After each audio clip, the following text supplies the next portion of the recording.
So with our session, our intention was to have an open dialogue with everyone. We really didn't want to sit here and kind of do like a TED Talk-esque thing where we're just talking at you. We really wanted to engage with the community that's attending this conference. And so what we're going to have is just like a series of questions or topics that both myself and Genesis may answer, but we also really just wanted to open the floor to everyone who's in attendance so everyone kind of gets a piece of the conversation and is able to kind of share their perspective and kind of have an open dialogue in a space where they probably feel most comfortable. Mm. And so, with that said, the first question is historically, how have systemic racism, homophobia, and transphobia shaped disparities? And what lessons should guide us into 2026? Mm.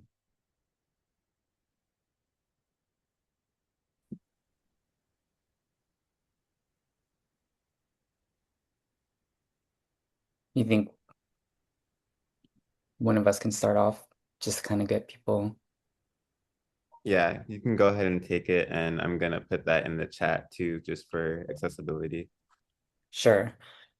So this question, I mean, it's definitely I feel like the golden question when it comes to trans healthcare, trans rights, trans liberation is not thinking of this form of marginalization as just, interpersonal biases, but it's a whole system, right? And one thing that this question brings up for me is my own personal experience.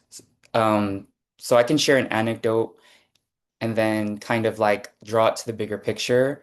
But basically, this year I was working at a community center for a year, and I had spoken up a lot about trans misogyny as well as anti-Blackness in the workspace. And because of that, I was ultimately fired. And I knew that, there would be certain repercussions for speaking up in that way, but I felt like, my principles were stronger than my fear of being unemployed. But because of that, it led to this almost like a domino effect where I was now I'm currently unemployed, and I had to um I eventually lost my Medi-Cal benefits. And that was what was how I was able to access hormones and other forms of trans healthcare. So currently, even that is on pause until I can find, you know, um, another kind of insurance or job. And because of that, I've also had to stop, my transition in a lot of ways. Like I've had to almost take on this scarcity mindset because of, I don't know when the next time I'm going to be able to access hormones is. So you see how like one situation that has to do with transmisogyny, it created this ripple effect where now my entire transition in healthcare is being affected. And that's how I think of it as systemic, is like at every step of the way from employment to our system in general, just the fact that we even have to depend on a job to get health insurance, like that. It's a lot to navigate. And so that's kind of where my mind goes to with this question. And I would like to open it up for anyone else who has similar experiences.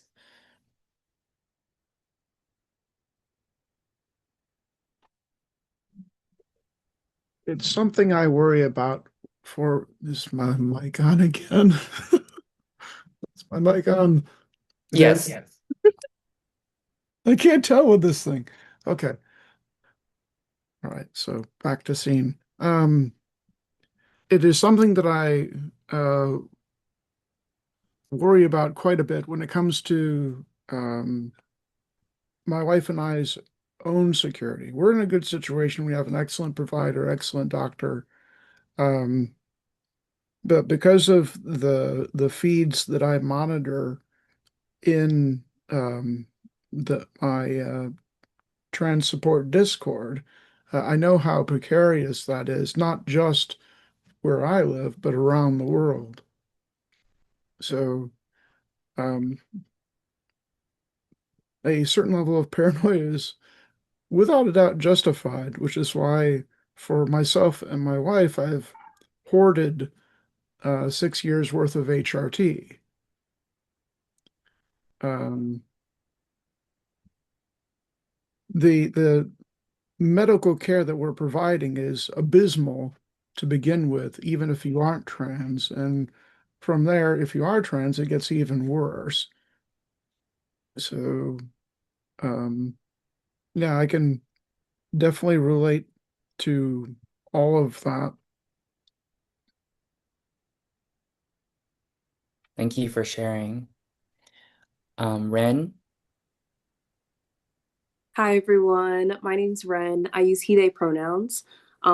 This question really resonates with me because I feel like a lot of cis people don't necessarily understand how our struggle is everyone's struggle in the same way that every marginalized community that is experiencing some type of systemic racism or homophobia, transphobia, or any of the isms, it can all affect us one day and will, because that's how these systems work. That's how they were designed to work.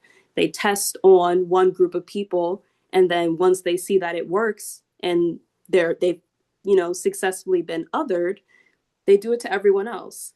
And what comes to mind specifically is the most recent Olympics and all of the transvestigating that was surrounding that.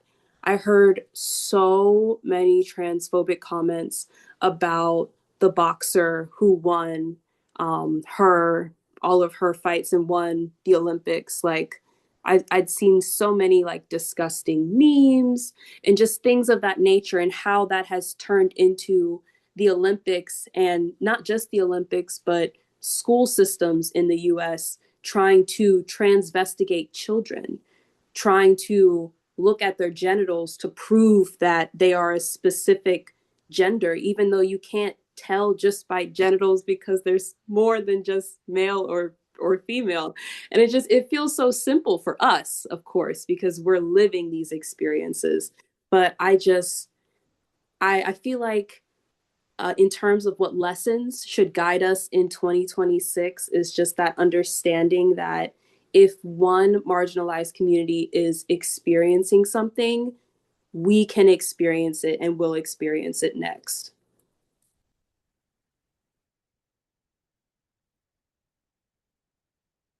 Alana, did you want to share? Yeah, I worked at a hospital here in LA. It's a children's hospital that is in LA, and I'm sure you can read between the lines. We had a trans support clinic at the hospital, and at first rumblings, we pushed back against the administration and Voldemort's beliefs that we are all evil, and we fought for a long period of time. And then they kept cutting money and kept cutting money, and then we ended up having to cancel the clinic and put massive numbers of kids in all kinds of harm's way because we were providing the support and all of the needs of the trans community at the hospital at very low cost.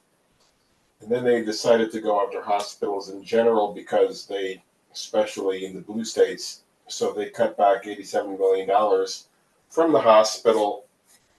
And I despise the man anyways, but when the hospital loses $87 million, 400 of us had to be let go, and I was one of the 400. So I feel for you, Genesis, because we're in the same out of job boat as it were.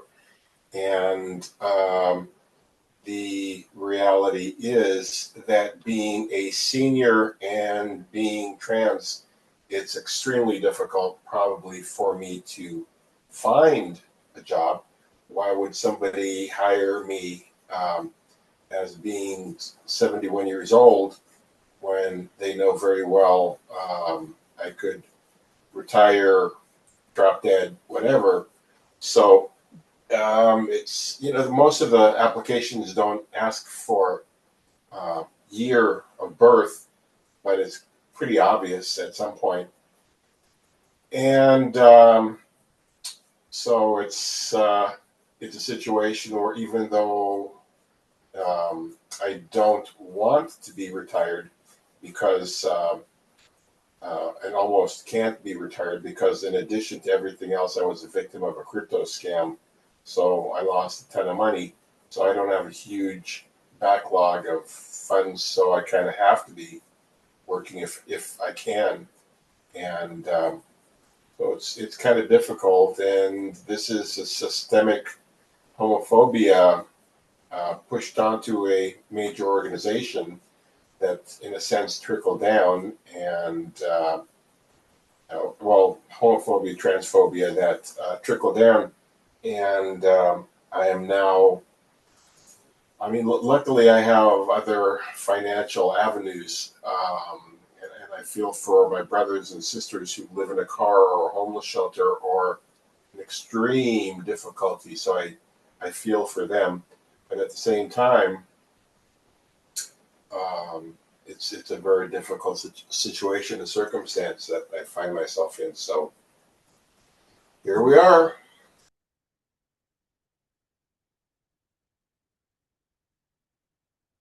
Thank you so much for sharing that, Alana.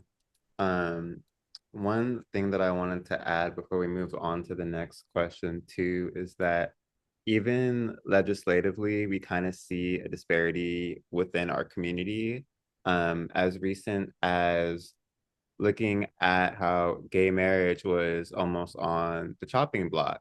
But meanwhile, and even presently, trans people are unable to travel with their passport identification matching their true gender and true identity without there being a repercussion. So even within our community, there's certain laws that are a little bit more punitive towards certain folks in our community, like trans people, over the rest of the rainbow community, if you will.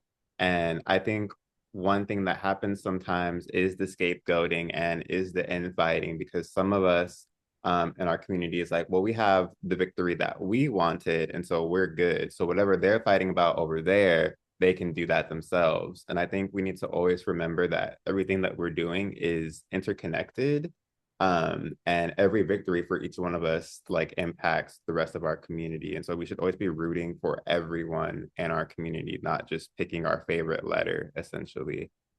So that's one community and legislative disparity that I really wanted to point out.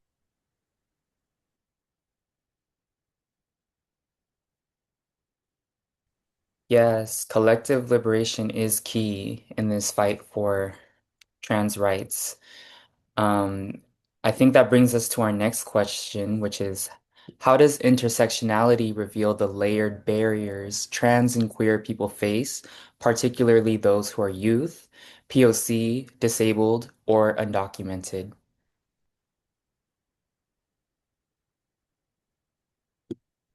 And feel free to share in the chat or raise your hand.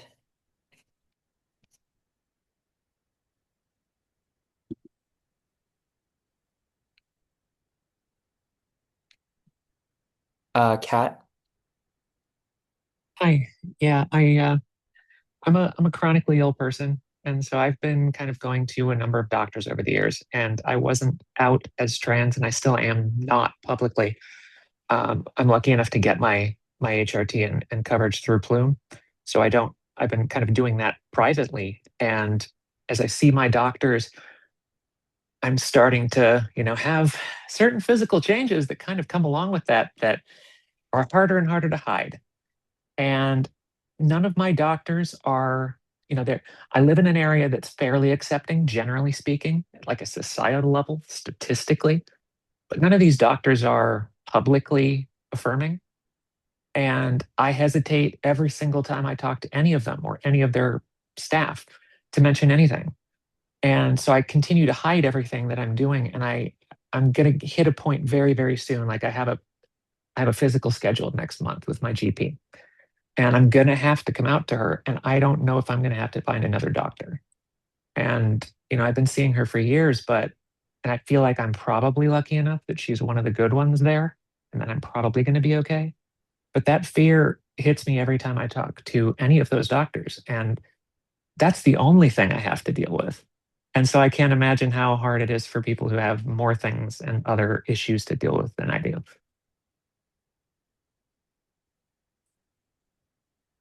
I know from my own personal experience, I'm on the autism spectrum and I have really severe ADHD. And I've had to be retested about 4 times. I've had to take the Connors test about 3 to 4 times, um, twice with like the same clinic, just like in a different state. And it really just shows the disparity between like communications, especially as like a Black person. I'm not necessarily like my word isn't worth anything in the medical field. I could show them, not even tell them, I could show them the history of the mental struggles that I've had or the things that I need assistance with, and I'll still have to get tested to prove that this thing is actually happening, even though it's been on record since I was like 3.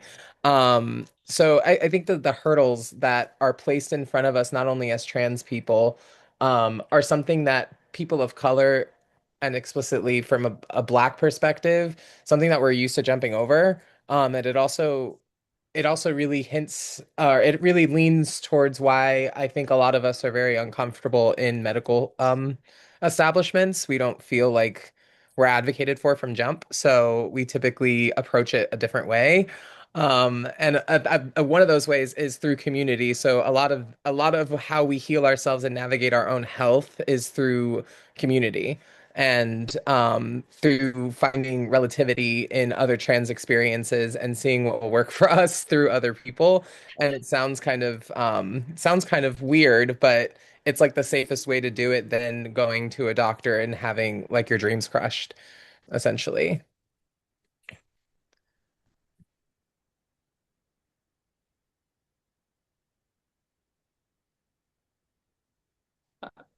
I can read some in the chat. Mondo says, I know most bi QT-POC trans people want to get old despite the barriers like medical care and COVID denial and ableism. And I think that addressing this would help the convo around empathy towards marginalized trans people and our rights to thrive.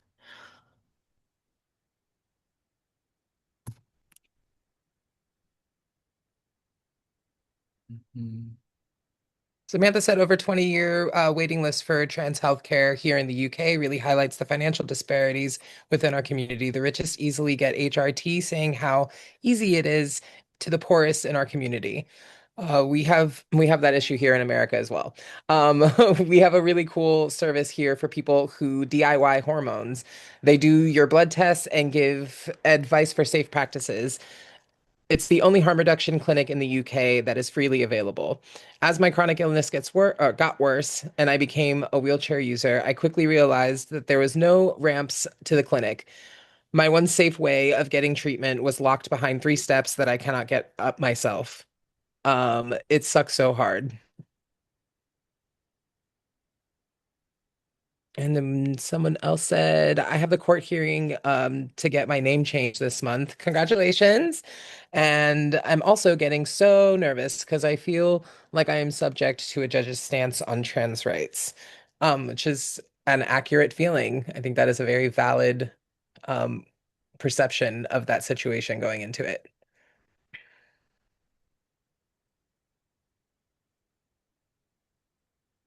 I wanted to check in really quickly and see if you wanted to go back and like start the slides from the beginning so you can do like more of a proper introduction and talk about spice and all that and yeah.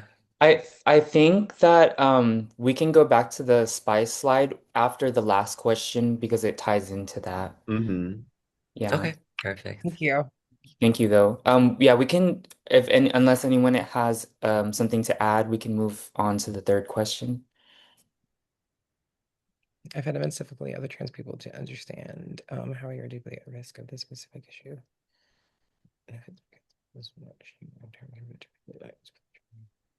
So yeah, thank you everyone for sharing your experiences with the systemic barriers of our of multiple like I'm surprised to hear like from, the UK too. But I'm glad that y'all are sharing that because our fight for liberation is really a global fight. So we can move on to question number three, which is transmisogynoir has uniquely endangered Black trans women. How can both clinics and communities confront this crisis directly?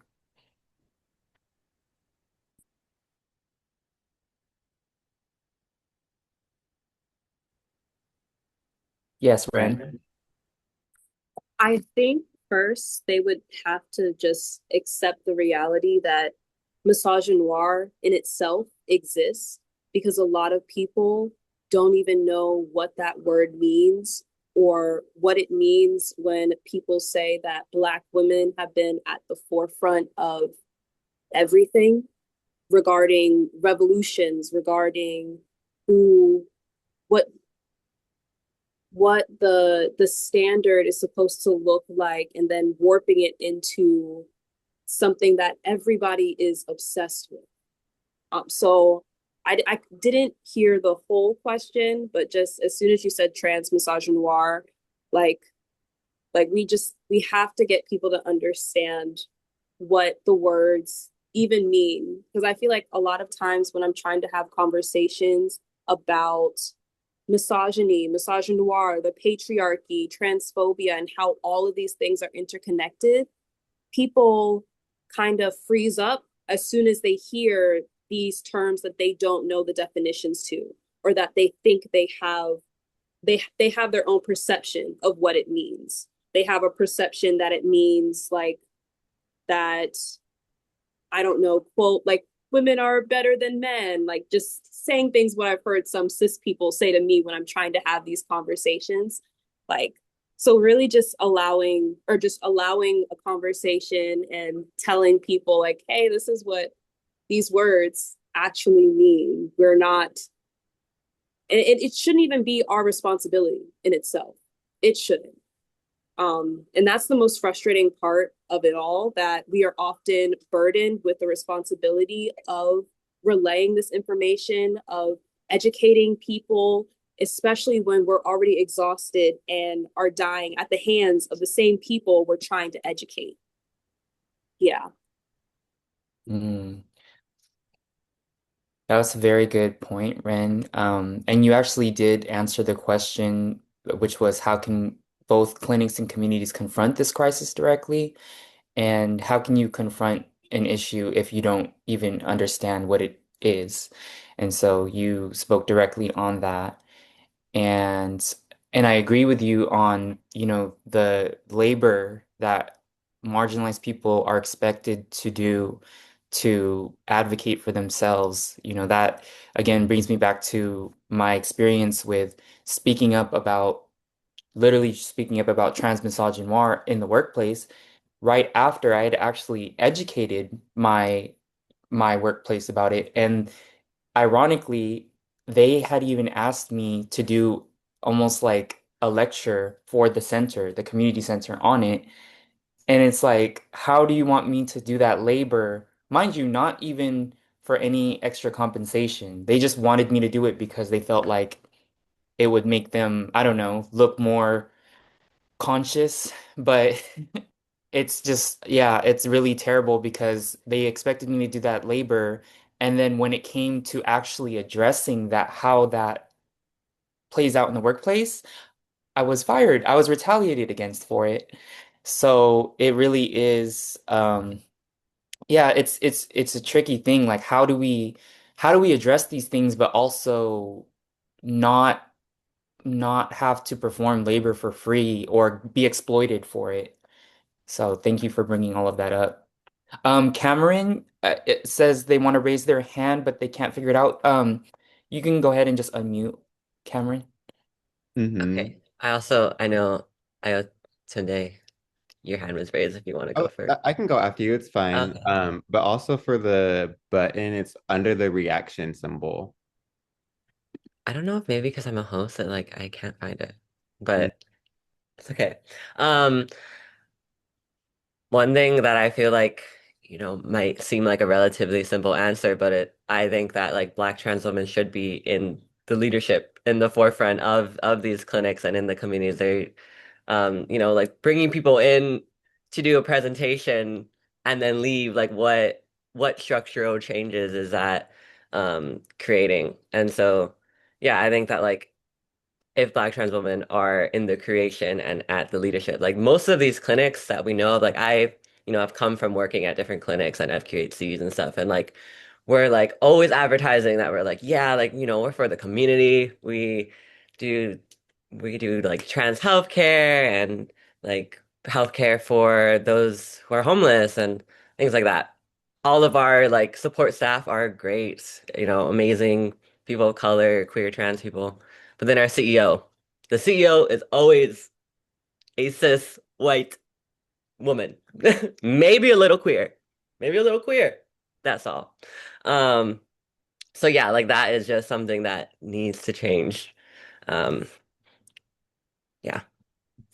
And piggybacking off of that too, I wanted to talk about how in my experience of doing trans healthcare and advocacy for several years now and being able to attend conferences with folks who do similar work or have a similar praxis, one thing that I found is that we all have this like shared experience of facing retaliation when we finally stuck up or banded together with our coworkers or our colleagues to speak up against injustice within the institution that hired us to do that very thing, just not to them. And just there being this revolving door of instability because there's never enough funds put forth to keep us in these positions. We're at most lucky to have an entry level position for a couple of years. But just like Cameron was saying, like it's very rare that as you go up the ladder, that it sticks to the diversity that a lot of these organizations are touting that they stand behind. And so I think that's another big aspect is that people just need to start opening up their purses. They need to start putting their coin where their mouth is and making sure that, our community can survive. Because if you understand the disparities that we face, then you would know that something as simple as having a job is what can lead to having healthcare. Like the girls can't get their hormones and their surgeries and just general um, health stability if they can't get insurance because you're not hiring them because you're transphobic or you're racist or you're transphobic and racist. And so now there's a double whammy there. And unfortunately, that is a lot of our experience. Um, but I'll end there and I'll pass the mic to Eliezer. Just quickly, I just wanted to kind of encapsulate everything that was just said and um simply put it into more simple terms of acknowledgement is the first step, acknowledging that there is an issue and that it needs to be addressed. The second step would be accommodation. So putting accommodations to prevent those things from being a problem. And the third A being action, seeing that stuff in action and keeping those former oppressive those systemic things at bay and doing the actual work to keep things diverse and inclusive. Mm. Just want to share really quick. Mondo in the chat said, I think a lot about Marsha and how she was mentally ill in addition to being trans, and society conflated that immensely, resulting in her multiple arrests when she was just trying to take care of people. I think a lot about the joy that would be possible if people considered what Marcia and others like her would need in the present day instead of celebrating in memory. Trans misogynoir absolutely played a part in the silencing of her life and work. So thank you for this talk. Thank you, Mondo. Thank you. Mhm. Should we move to this next question since it also ties in?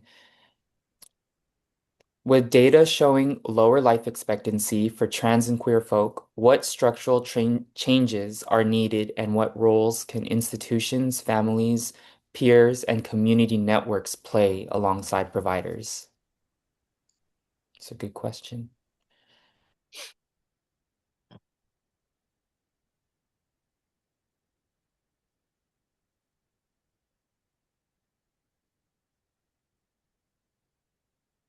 I just wanted to say that sometimes a simple thing like helping a person fill out the forms they need to get to see a new provider, those things can feel so onerous when you're new to a system or when you've been blocked from a system for a long time. And I've sat with dozens of people to just get started, and sometimes that's all it needs, but it's like vital help for friends and family to be able to let someone know, I'll come with you to your first appointment if that's helpful. Or sometimes it has nothing to do with transness. It's like just the fear of starting something new, or even employment or housing, other barriers that are affecting a person's life, food assistance, the kinds of things that everyone might need, but that someone who's got multiple barriers in front of them just needs somebody to hold their hand and help them across. And also, as a more privileged person in this community, I sometimes find myself surprised at barriers that I didn't even know were there, and I wouldn't know if I didn't walk alongside somebody who was facing them.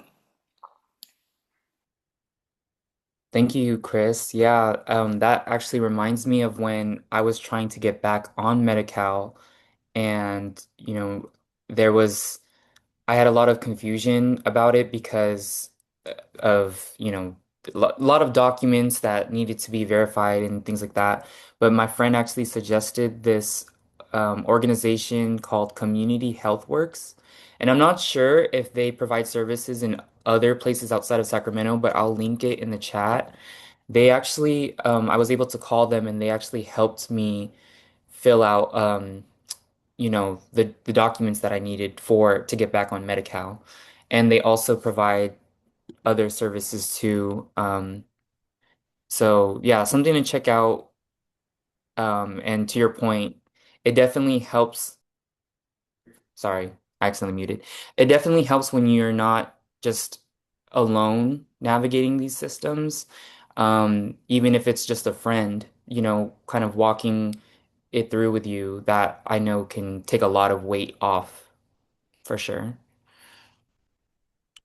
Mondo in the chat said information sharing, reducing stigma as mentioned by actively hiring and supporting trans community members, addressing racism in the spaces that allegedly welcome trans people. We can't rely exclusively on trans people in leadership roles because many of us also have academic and educational barriers as well.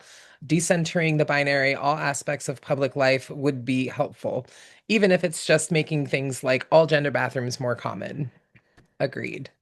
I think a major the question is what structural changes are needed. And I think the most needed structural change is the deconstruction of white supremacy within medicine, how it's practiced, how it's viewed, how Black bodies are viewed in medicine, and how they are often neglected in medicine, from research to execution. And by execution, I mean like surgery, surgical execution, excuse me.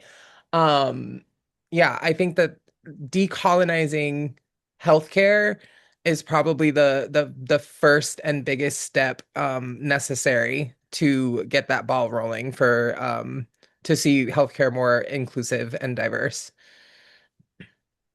But how are you gonna do it when the system in place is exclusively made for that? The system, the healthcare system is exclusively designed in a way that only the elite have everything they want. The rest, we don't have nothing. And I'm not referring only to Black people, Hispanics, even white people do not, even, Anglo-Saxons. to not have it if they're not meet the, I don't know, the social status or the money. In this country, it's all about money. So in order for do that, we have to take the old system, completely destroy it, and rebuild a new one, but it's impossible. It's very, very difficult. I mean, I'm not saying it's impossible, it's difficult. It requires a mammoth willpower to do that. So all this chat is very interesting, but the problem is we have a problem that is just will not allow us to go forward. A blockage.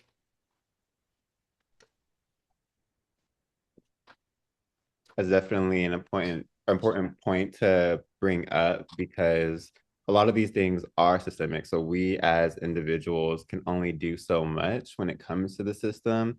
But at the same time, we as individuals can do much by way of supporting each other and having an intersectional praxis. Like you were talking about how, yes, we know some folks are more marginalized than others, but at the end of the day, the ills of this world, the ills of this nation affect all of us who have to live in this nation. And so I think being able to have conversations like this and being able to speak about the system, whether we're going with the system is not working for us or the system is working as intended, and that was to never actually serve us. And like you're saying, that we need to abolish that system because it's actually a well cogged, oiled machine. And it thrives off of siphoning energy and our livelihood. So I definitely agree with what you just said as well. I wanted to highlight that. And when I point out black statistics, that affects white people. I'm not saying it just because it only affects black people or brown people or Hispanic people. It affects all people. It's just that statistically we're on the guinea pig end of that list of being the victims of the harm, and we don't get to fulfill our lives or our existence because we get to be the butt of like a trial and error type situation. So when I do use things like when I say black statistics like that, I am speaking for community in general. I don't mean just black people, because anything that affects a black person that is oppressed affects everybody.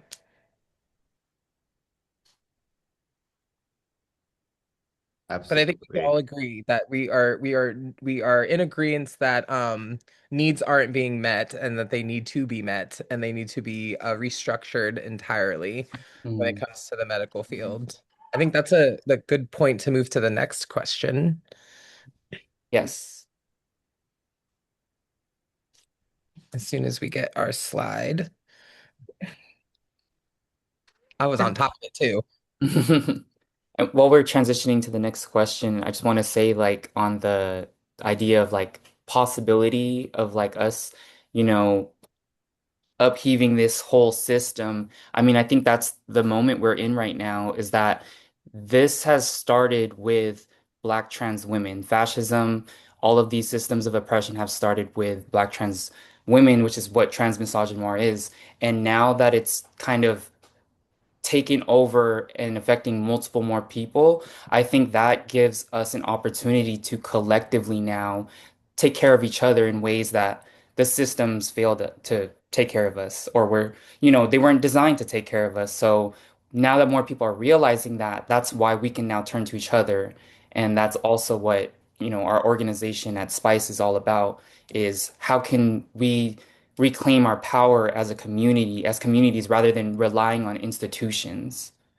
So the next question is, as rights are stripped away in many states, what responsibilities do allies, local governments, and broader LGBTQ plus communities have to safeguard access and safety?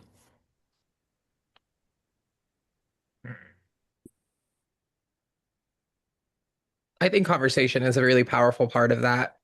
I think continuing to talk about it, relating to your community members, and making sure that those stories are being told is an incredibly intricate part to the systemic changes that we need to see. I think it's really disappointing too when you see people who are members of the Democratic Party even they are stabbing us in the back. And you see the stuff that Governor Newsom does. I mean, bless him for sitting there and riling up Voldemort for with all the memes that he puts out there, and he's really getting under his skin. And I give him all the credit in the world. I love all of that, but to see him as a president would be horrifying.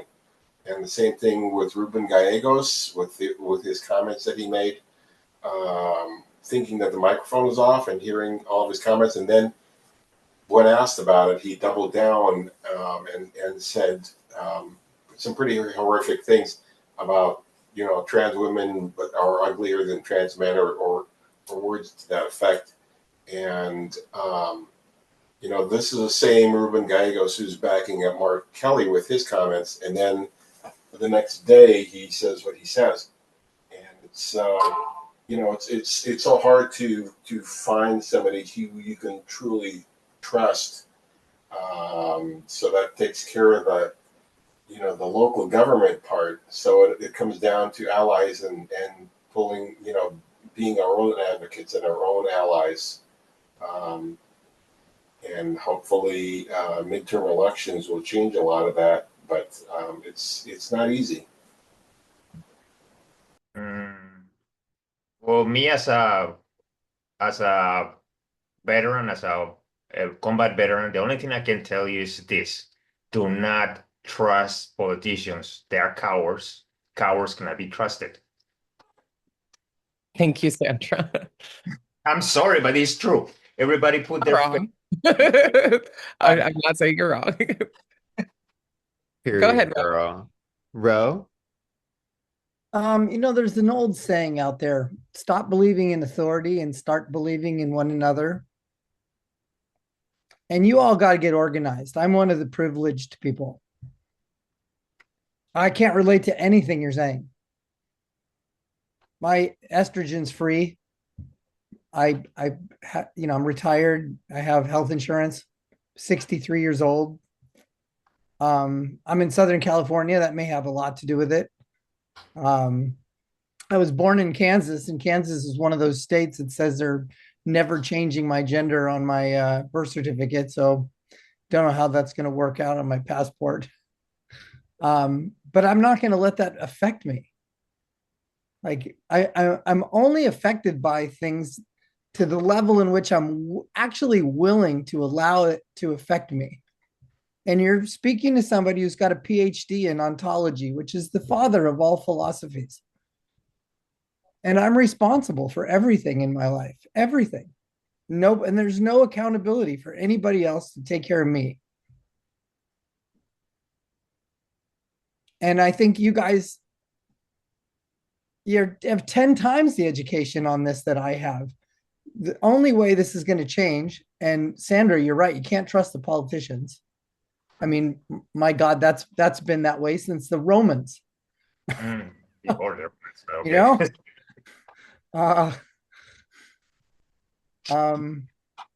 You know? They we're going to enslave you, but we're going to give you roads to get where we can get places and you can't, right? It's kind of that way here too. There's roads to get to where you want to go, but like it sounds like there's a little, what do they call it? Goalkeeping. You're blocking the goal. Mhm. Some advice I would say is, start a community chat, start up a business, Well, employ that's each other. Well, yes, that's what this is, a community chat.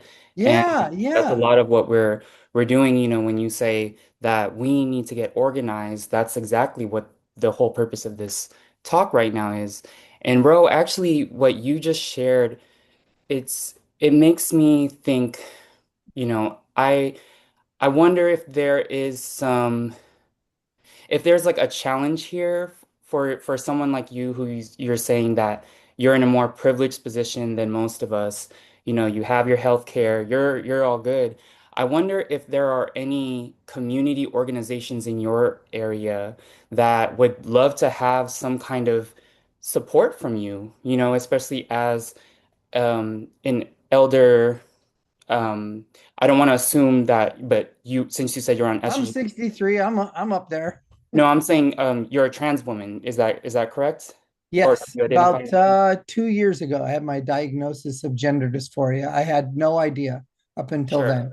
Okay, so as an elder trans woman, something that we come across a lot in this current moment for, trans liberation is that we don't have a lot of connection with our elders because most of them were either A, murdered, B, died due to the AIDS crisis and the systemic health issues and or C, the ones that are still here are kind of just paying us dust and leaving us to just fend for ourselves in a kind of way of gatekeeping.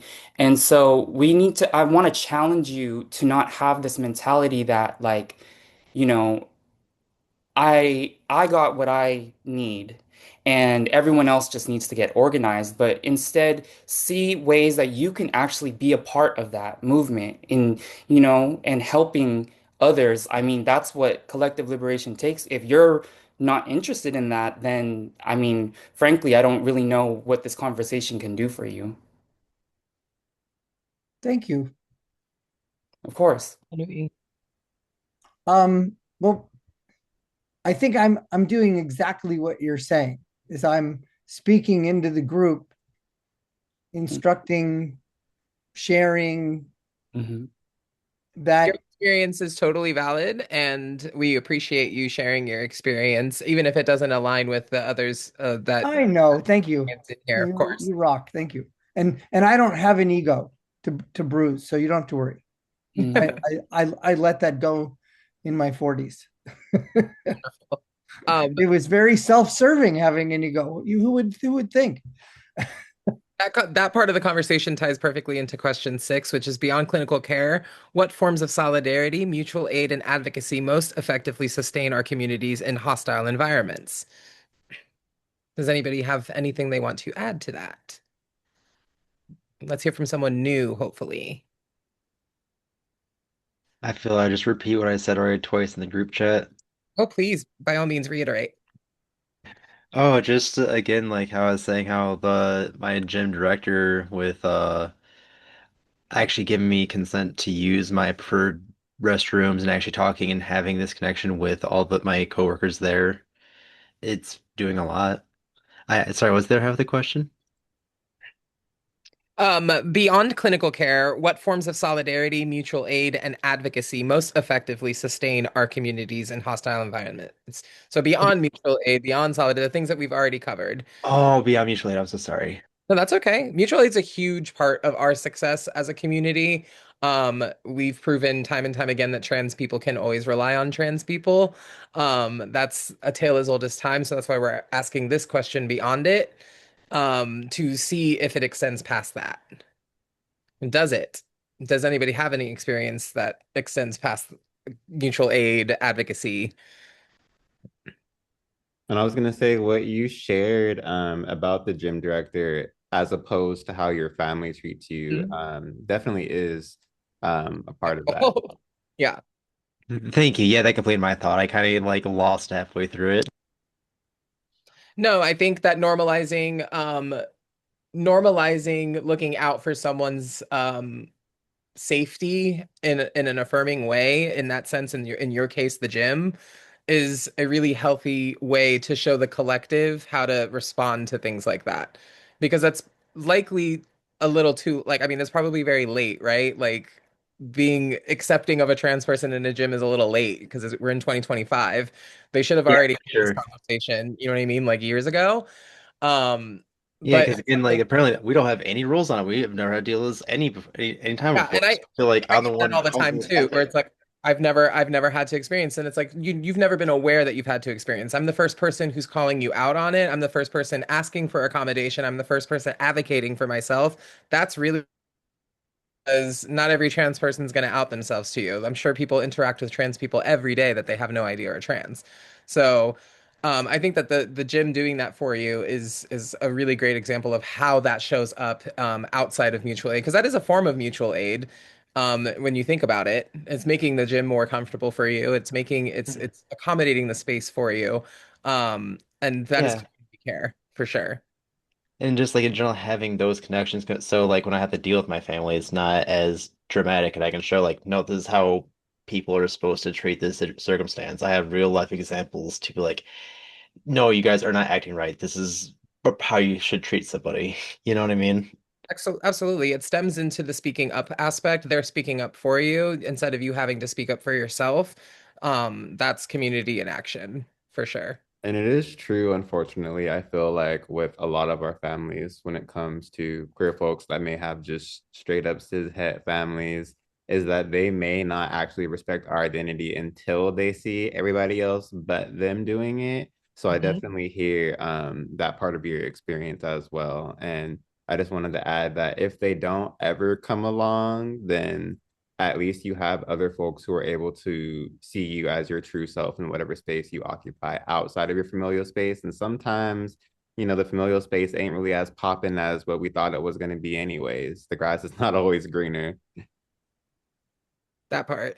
Yeah, Avik, absolutely. Thank you so much. Ren, I see your hand up. Yeah, I just wanted to piggyback off of Samantha's comment of saying like organization, mobilization, and education. Specifically, it has me thinking about something that Genesis said when she first described herself, because you described yourself as a visionary. And a couple of months ago, I took a training that essentially was talking about how to or like the different roles that are incorporated in creating transformative like liberation or whatever the goal of a community is, and how having those roles is so necessary because everyone can do something. Everyone can do absolutely something. I can't remember all of the terms right now, but visionary was definitely one of them. The disruptors, of course, people who are in positions of higher privilege or power and are able to protect marginalized communities. There are the educators, the ones who are traveling, sharing the information, like organizers, people who are creating like social media graphics, creating informational videos, just talking to their neighbors, like all of these roles that I feel like the trans community, or at least like youth specifically, because I used to work in schools, like just traveling to different schools, they don't really know that that is an option. They don't know that that is even a thing. Like, no one in schools, in like high schools, is talking about how to have collective liberation. They have that feeling. They know that they want to do something about it because that's how I felt when I was in high school, but I didn't have the words, I didn't have the language until I actually was given the opportunities to educate myself. So just really emphasizing that the education aspect, and especially for our young people, because I know they are so lost right now.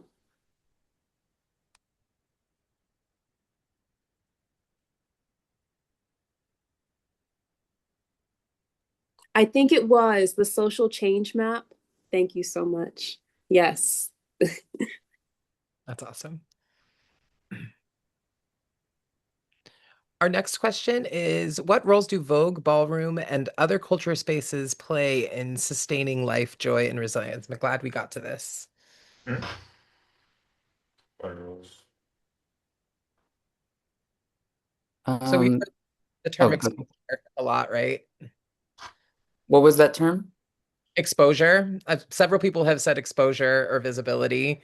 So that's a huge aspect of what Vogue, ballroom, and other culture spaces provide. That's the role that they play is it's heavily exposure and normalcy. Mm-hmm. I was Yeah. hoping folks love this question.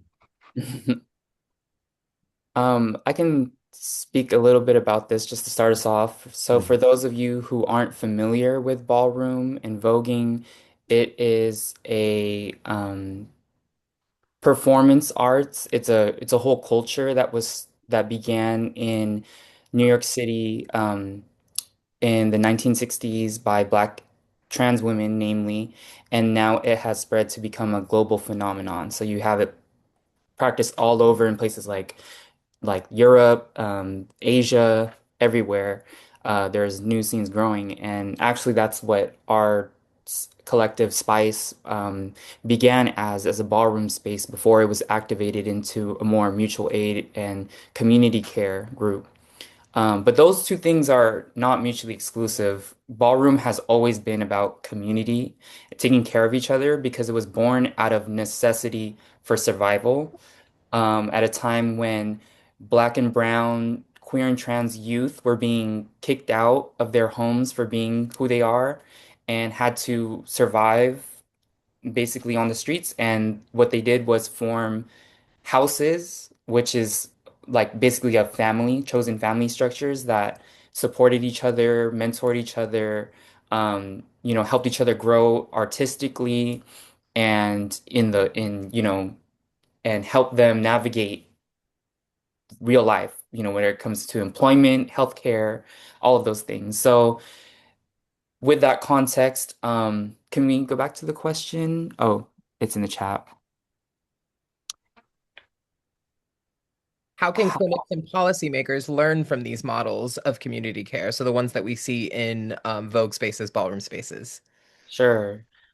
Um, so one thing that came to mind for me, well, for the first part, especially the first question, what roles does all of that play in sustaining life, joy, and resilience? One thing that is important in ballroom is knowing your history. So it's very much built off of legacies and the people who came before us who paved the way, which, like I said, were namely Black trans women, which are known in ballroom as femme queens.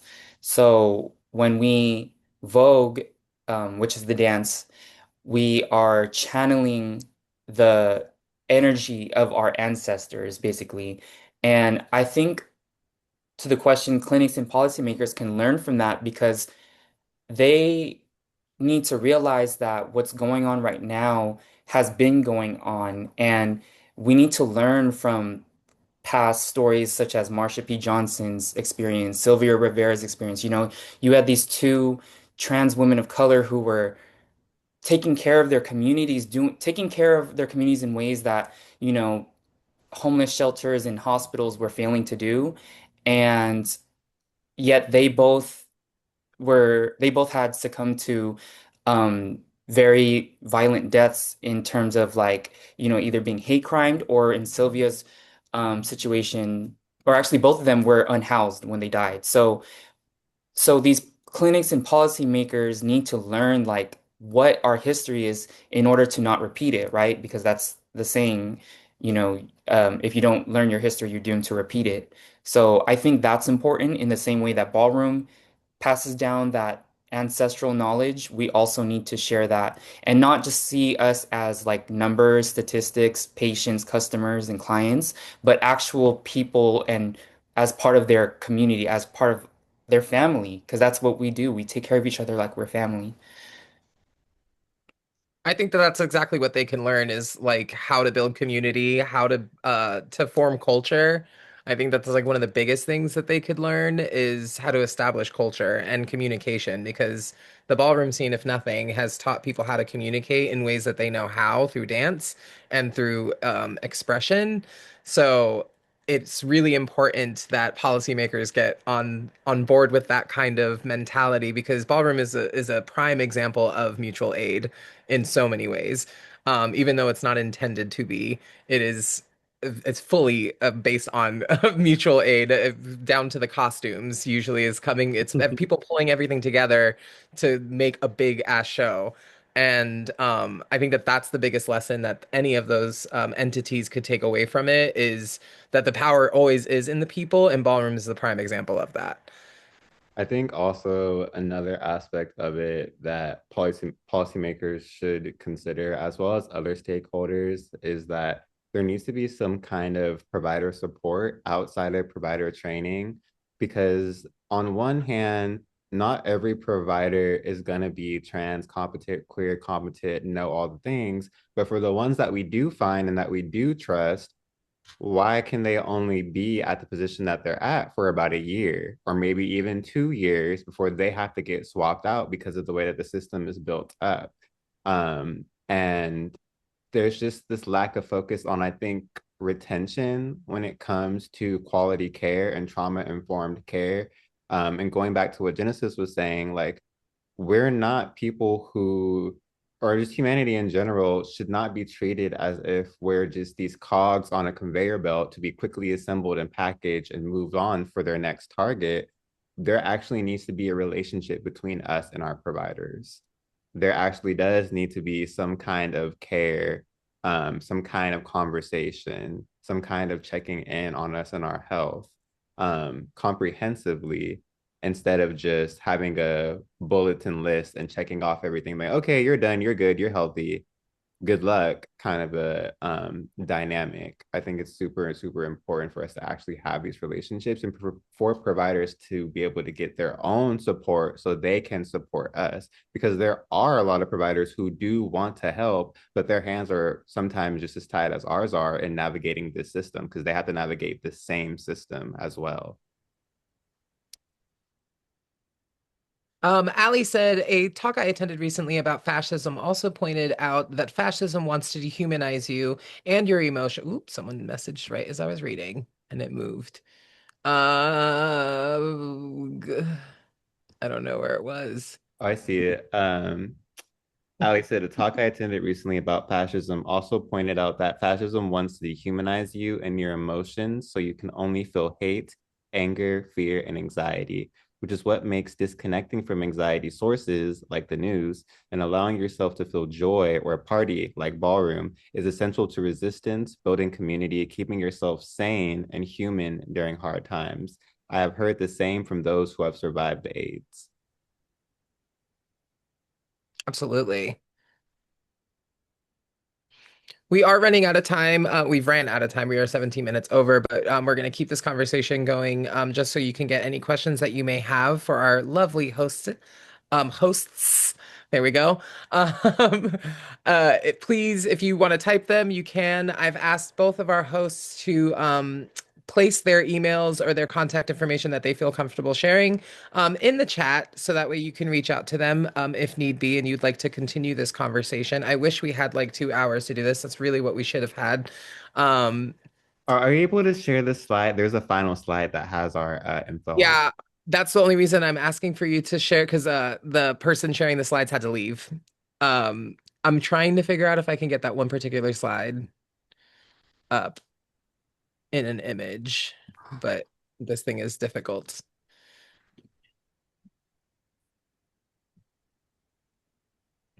Sorry to just barge in while y'all are sharing, and I know we're closing out, but I just really, really wish this was one of the, I know it's still the first day, but like one of the first conversations that was had as like, I think this should have been the opening to the whole thing. Like I literally loved this entire conversation. Thank you both so much. I definitely will be getting that contact information. Yes, I do want to give a special mahalo to Genesis and Oyotunde for bringing this conversation to Plume, for allowing me to facilitate this conversation. I do want to plug that I do host the BIPOC group every other Tuesday. So if you do feel like you need representation or you do feel like you need a space to trans out with some people that are more like yourself and are experiencing things from the outside, if you will. That space is for you. It isn't open to all BIPOC people. That is Black, Brown, Indigenous people of color, in case you are not familiar with the acronym. Again, that's Black, Brown, Indigenous people of color. And we are always happy to have you every other Tuesday. Keep an eye out in your emails for that support group.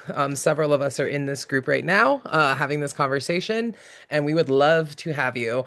But again, I want to mahalo nui Genesis and Ayotunde for holding space for us, for making sure that here at Plume that we stay accountable for the types of spaces that we orchestrate and the types of spaces that we facilitate. This is all very, very important to the general healthcare of the community. And I think that we are moving in the right direction by opening up this conversation and getting people more comfortable with speaking about these things because it is something, again, that impacts every single one of us, regardless of your race, your creed, religion, whatever. This is all something that we can likely all relate to through our transness, but for some of us in a different way as well. Um, Mahalo nui loa to all of you for showing up for yourselves and for showing up for each other. This is what community looks like, and I love to see it. Please continue to enjoy your PlumeCon. It's been an absolute pleasure getting to hang out with y'all all day, and I can't wait to do it for the rest of the weekend. I will leave this room open for another 10 minutes, so that's at 8:30. I will close this room. So if there are any pressing questions, comments, or concerns that you would like to share with our beautiful hosts, please do so now. And again, mahalo. I appreciate all of you. Thank you all for Thank you so much. joining. Mhm. Thank you again. Take care. Take care.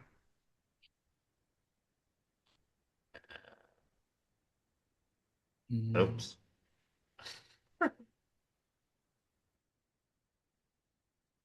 Mhm.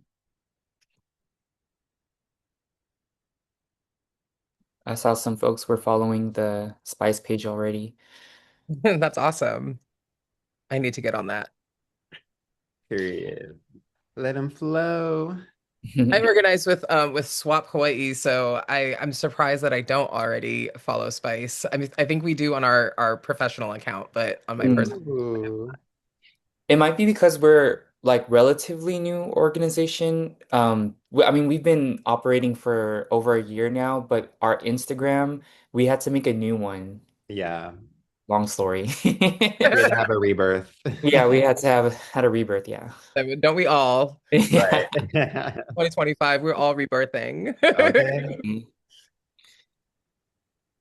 And especially with this new year coming up, I'm Mm. like holding out some hope for just better conditions for all of us.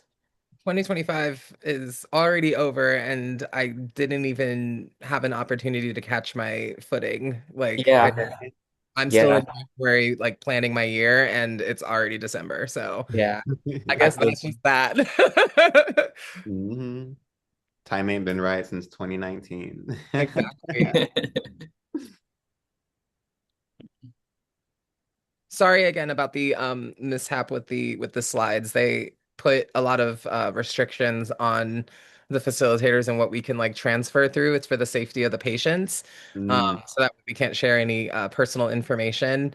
Uh, Mm, so they sometimes don't think about that when it comes to like putting us in charge of facilitating things, because then it's like I don't have the permissions to do so. So even if mm. something as simple as like copying and pasting information, I cannot do. But for tomorrow, we will make sure that that is taken care of. And I'm glad gotcha. Cameron was here to help out. Yeah, no, thank you for helping us with that. And I think, this was our first time doing it, and I think it went well. Oh, I think it went so well. I didn't know if you wanted to do a debrief or something. I'm welcome to stick around for that if you would like. I just saw a few people in the chat asking like they were interested in ballroom. And I didn't know like what areas they all came from. So I Mhm. just put Io and I put our contact information so if they want to reach out because ballroom is such a like vast network, but y- I might I might not know or I might not be in Texas or for someone looking for a ballroom scene out there, but I might know someone who's out in Texas that can help Yep. with Do referrals. And yeah, everybody knows everybody you at some point. know Because the birds all chirp. exactly. Is But there a no way other to like send out materials to folks who attended the session? Or does I'm it not sorry. track like that? I'm sorry. Is there a way for us to send out materials to the folks who attended this particular session, or does it not track like that?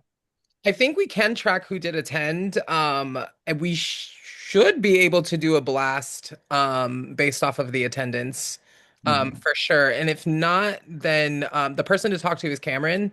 They'll know the answer to that. They have the power. Mhm. Um, But for sure, keep us updated because I would also love to like have you in the space, in the BIPOC space or whatever, if you wanted to come and talk and expand on this conversation more. Absolutely. Absolutely. Give me something to work with. I absolutely love Yeah. that. So I think my participants would love that too. Mhm. Um, but yeah, I think Cameron has the ability to send out blasts like that because they can do reminders and whatnot. So as a follow-up, people should be getting follow-up emails regardless. But I'll mention it to them. Be sure to mention it to them as well. Can Uh, you forward an email Absolutely. with their email to us? Sure, I'll 'Cause I just have yours and Rise, but I don't have anyone else's. okay. So I'm just gonna email all of us real quick. And I'll include you in that Genesis because I don't think I got Yeah. you. Gotcha. Studio Thank you. EY. Yeah. Oh, it's in the chat. Do you want me to send it Yeah, again? I'll copy it from the chat. Okay. Also, I wanted to know if there's any way we can save the chat because I saw some people shared some resources. Yeah, so I think it the sorry, I'm getting lots of text messages. I think it does save because we're recording. Gotcha. Okay. So this is all recorded, so I do believe it will be off to the side if I'm not mistaken. I'm gonna go ahead and get your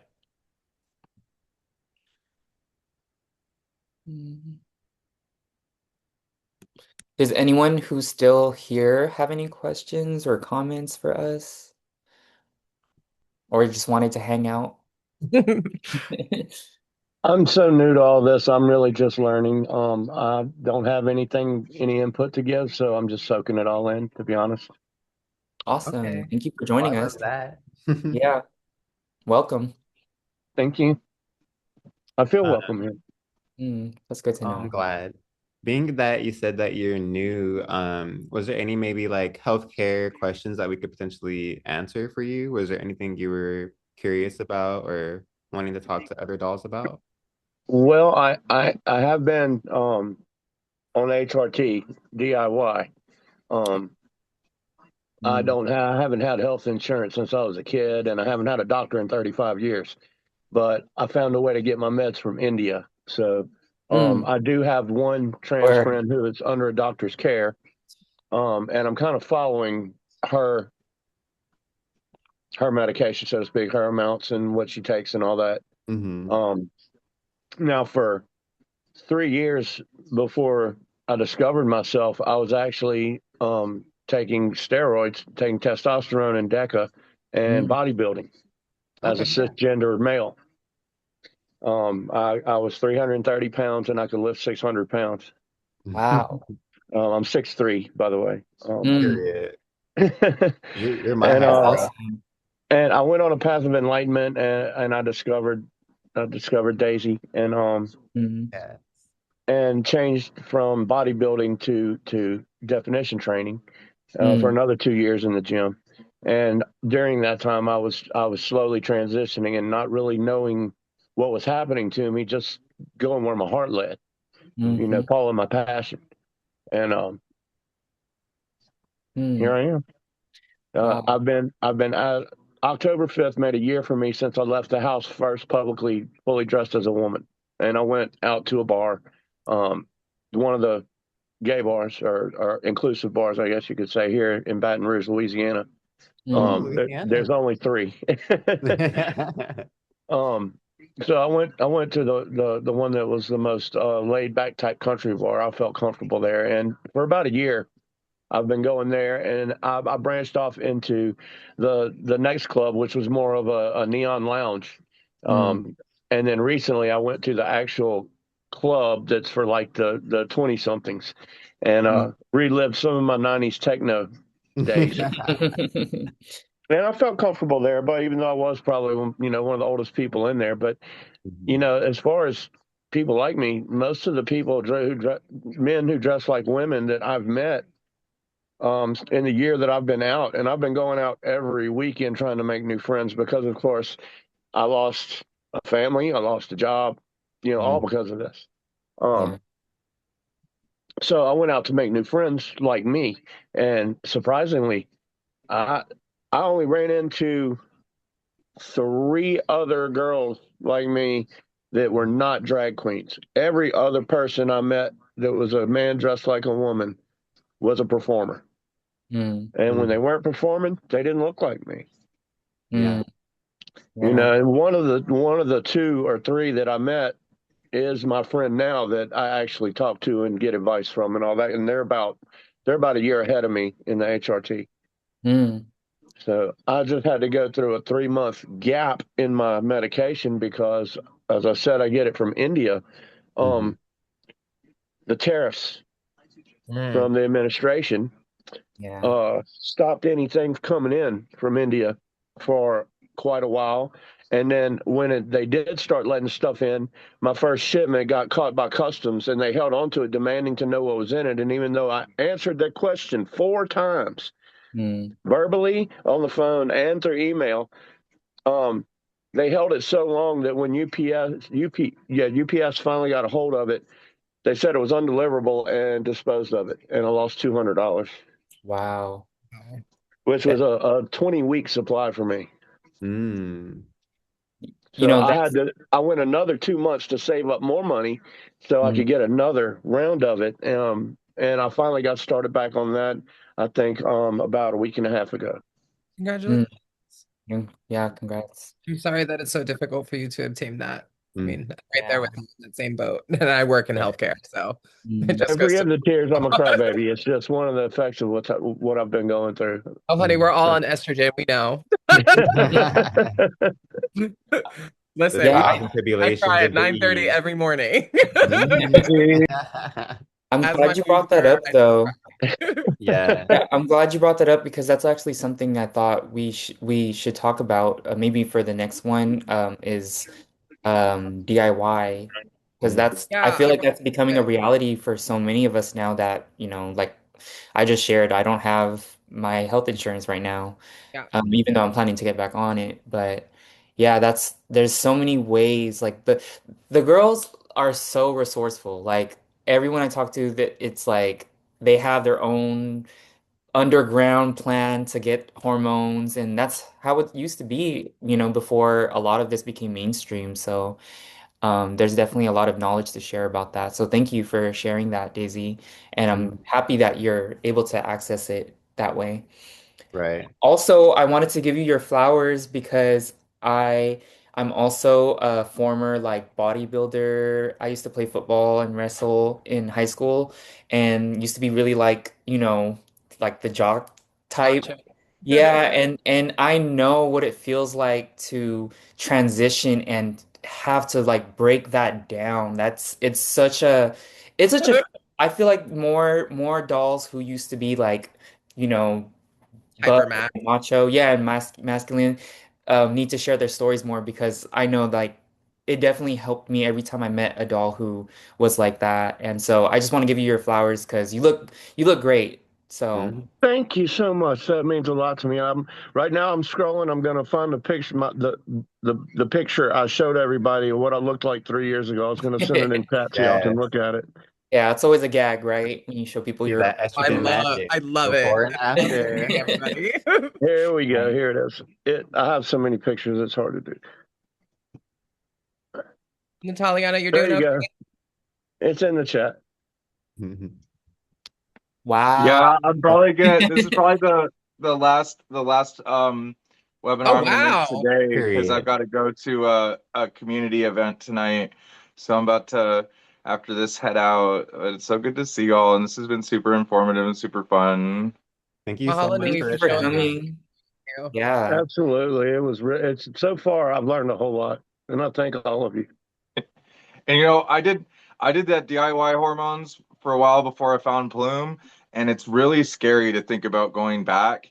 And they took so initially my hormones were getting covered by Medicaid, but then when Trump came into office, I lost that. So then I started going through the Kind Clinic here in Austin, and they've been helping me out with they pay they pay for all my medication, and it's like I don't know how I would have done it otherwise because it would have been hundreds and hundreds of dollars out of pocket.